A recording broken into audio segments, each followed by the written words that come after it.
এই ফুটবলে আপনি কিভাবে 0 জিবি প্লেয়ার নেবেন? এই ফুটবলে 0 জিবি প্লেয়ার নিতে হলে প্রথমে আপনাকে কন্টাক্টে ক্লিক করতে হবে। কন্টাক্টে ক্লিক করে এরপর স্ট্যান্ডার্ড প্লেয়ার এটাতে ক্লিক করবেন।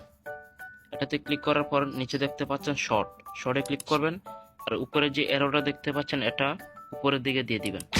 উপরের দিকে দিয়ে এখানে প্রাইসের উপরে ক্লিক করবেন। প্রাইসের উপরে ক্লিক করার পর আপনার 0 জিবি প্লেয়ার চলে আসবে। এখান থেকে আপনি যত খুশি তত 0 জিবি প্লেয়ার নিতে পারেন।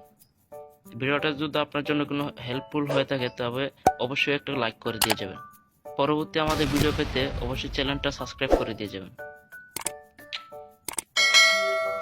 হ্যালো এভরিওয়ান, আজকে আমরা কিমিচকে ট্রেনিং করাবো। তো প্রথমে আমরা চলে যাবো স্কোয়াডে। স্কোয়াড থেকে আমরা অর্ডার অফ সাইনিং থেকে কিমিচকে নিয়ে আসবো। তারপরে চলে যাব প্রোগ্রেশন থেকে এখানে। তো প্রথমে আপনারা 12 দিয়ে দিবেন। তো এখানে আমি 12 দিয়ে দিছি। তারপরে আপনারা এখানে 8 দিয়ে দিবেন।